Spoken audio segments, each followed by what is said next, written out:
3 सितंबर 2025 को दुनिया की नज़रें बीजिंग के थियानमेन स्क्वायर पर थीं। ये सिर्फ एक मिलिट्री परेड नहीं थी, बल्कि चीन की नई ग्लोबल एम्बिशन का बोल्ड डिक्लेरेशन था।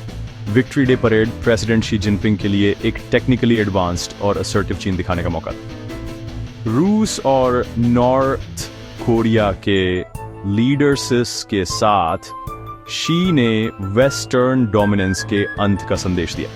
हर डिटेल, सोल्जर्स की perfect marching, cutting edge weaponry, चीन की नए वर्ल्ड ऑर्डर को लीड करने की रेडीनेस दिखा रही थी। ये परेड भविष्य के लिए याद की जाएगी। चीन अब एक मिलिट्री और स्ट्रैटेजिक सुपर पावर है। पाकिस्तान के आर्मी चीफ असीम मुनीर बीजिंग में सबसे अलग नजर आए। उनकी मौजूदगी पाकिस्तान के प्राइम मिनिस्टर से भी ज्यादा सिग्निफिकेंट थी। मुनीर का रोल चीन पाकिस्तान मिलिट्री टाइज को हाईलाइट करता है, सिविलियन गवर्नमेंट को साइडलाइन करते हुए। चीन के लिए मुनीर सीपीईसी और चीनी इंटरेस्ट को प्रोटेक्ट करने की कुंजी है।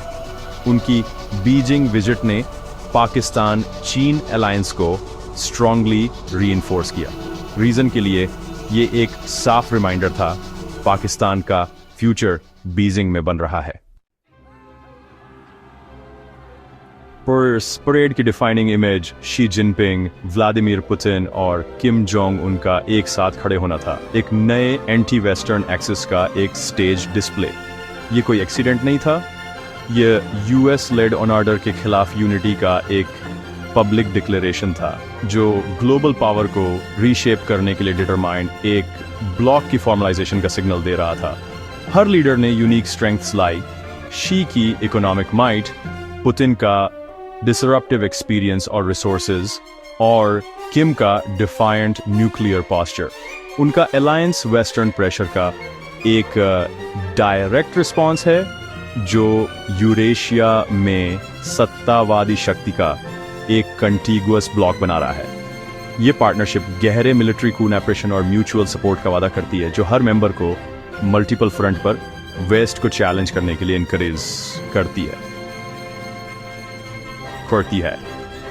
दुनिया ने एक नए एरा के बर्थ को देखा, एक जो ब्लॉक पॉलिटिक्स और ग्रेट पावर राइवलरी से डिफाइन किया गया है। 2025 की परेड चीन की नेक्स्ट जनरेशन वॉरफेयर में छलांग का एक शोकेस थी। इसमें DF-17 hypersonic missile, advanced ICBM और सबमरीन लॉन्च्ड बैलिस्टिक मिसाइल जैसे हथियार दिखाए गए। ऑटोनॉमस ड्रोन, रोबोटिक डॉग और डायरेक्टेड एनर्जी वेपन ने AI और रोबोटिक्स के डोमिनेंस का संकेत दिया। ये सिस्टम सिर्फ डिफेंस के लिए नहीं, बल्कि पावर, प्रोजेक्शन और डिटरेंस के लिए डिजाइन किए गए हैं। ग्लोबल ऑडियंस के लिए परेड एक वार्निंग थी। चीन के साथ क्लैश बेहद महंगा होगा। बीजिंग का टेक्नोलॉजिकल कॉन्फिडेंस दुनिया के पावर बैलेंस को चुनौती दे रहा है। इंडिया के लिए बीजिंग परेड एक वेकअप कॉल थी। बढ़ती चीन पाकिस्तान एक्सिस और बढ़ते मिलिट्री गैप की एक विविड रिमाइंडर। एडवांस्ड चीनी वेपनरी का डिस्प्ले, जिसका अधिकांश हिस्सा इंडिया की बॉर्डर्स पर डिप्लॉय किया गया है, दो फ्रंट थ्रेट के डर को रीइंफोर्स करता है। खासकर पाकिस्तान के रीसेंट ऑपरेशन सिंदूर कॉन्फ्लिक्ट में चीनी वेपन्सों के इस्तेमाल के बाद। असीम मुनीर की ऑनर्ड प्रेजेंस ने गहरे अलायंस का सिंबल दिया, जिससे इंडिया को अपनी मिलिट्री मॉडर्नाइजेशन को तेज करने और क्वाड के साथ संबंधों को मजबूत करने के लिए मजबूर होना पड़ा।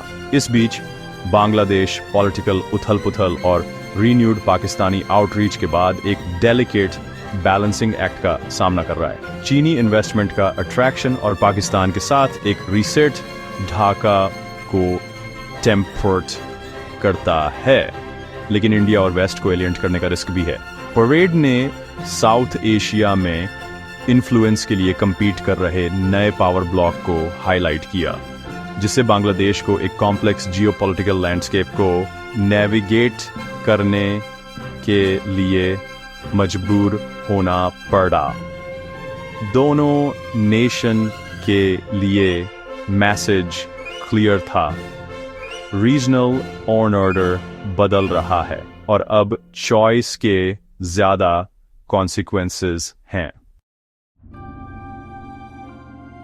वॉशिंगटन में परेड को एक डायरेक्ट चैलेंज के रूप में देखा गया।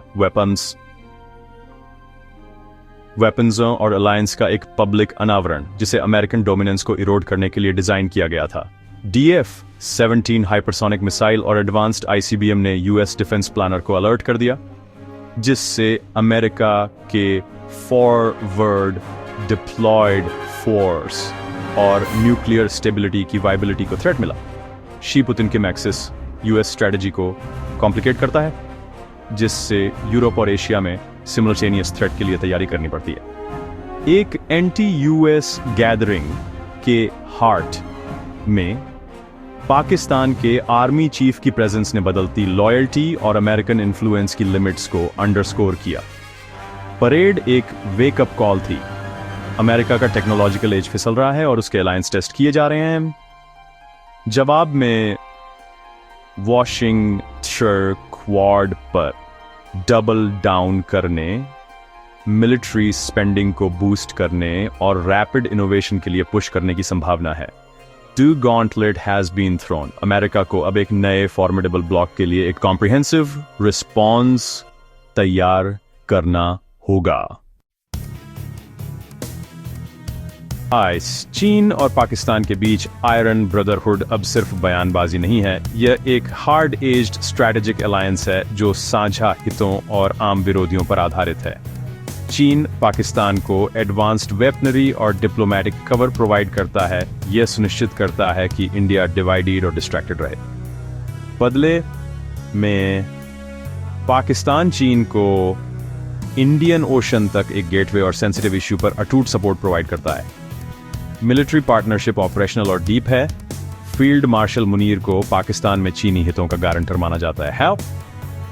यह अलायंस इंडिया के लिए एक पिंसर थ्रेट क्रिएट करता है और साउथ एशिया में चीन के फ्रंटलाइन पार्टनर के रूप में पाकिस्तान की भूमिका को मजबूत करता है। परेड और मुनीर के रिसेप्शन ने यह संकेत दिया कि यह पार्टनरशिप और भी मजबूत हो रही है, जिससे इस रीजन का फ्यूचर शेप हो रहा है।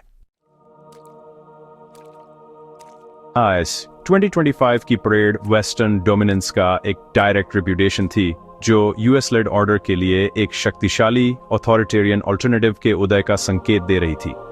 रूस और नॉर्थ कोरिया के साथ चीन का गठबंधन वेस्टर्न इंस्टीट्यूशन के बाहर इकोनॉमिक रेजिलेंस और डिप्लोमेटिक लेजिटिमेसी प्रोवाइड करता है, जिससे वेस्ट के ट्रेडिशनल इन्फ्लुएंस के टूल कमजोर पड़ते हैं। इंडिया के लिए यह नई फॉल्ट लाइन एक साफ चॉइस प्रेजेंट करती है: वेस्टर्न कैंप में झुकना या शक्तिशाली पड़ोसियों को भड़काने का टेक रिस्क। परेड इंडिया और दूसरों को अपनी पोजीशन को फिर से कैलकुलेट करने के लिए मजबूर करती है, क्योंकि दुनिया ज्यादा रिजिड कैंप्स में डिवाइड हो रही है। वेस्ट के लिए मैसेज क्लियर है: मल्टीपोलर कंपटीशन के हिसाब से ढलें या और ज्यादा आइसोलेशन का रिस्क लें। वेस्टर्न नेशन को अलायंस को मजबूत करना चाहिए, टेक्नोलॉजी में इन्वेस्ट करना चाहिए और ग्लोबल साउथ के साथ ज्यादा रेस्पेक्टफुली एंगेज करना चाहिए। एज्यूम्ड वेस्टर्न प्राइमेसी का एरा खत्म हो गया है। एक confident technologically advanced coalition actively दुनिया को रीशेप कर रहा है। रूल्स बदल रहे हैं और वेस्ट को साथ चलना होगा या पीछे छूट जाना होगा। बीजिंग परेड ट्रांजिशन में एक दुनिया का स्नैपशॉट थी, एक जो यूनिपोलैरिटी से मल्टीपोलर एरा की ओर बढ़ रही है, एक जो कंपीट कर रहे पावर ब्लॉक से डिफाइन किया गया है।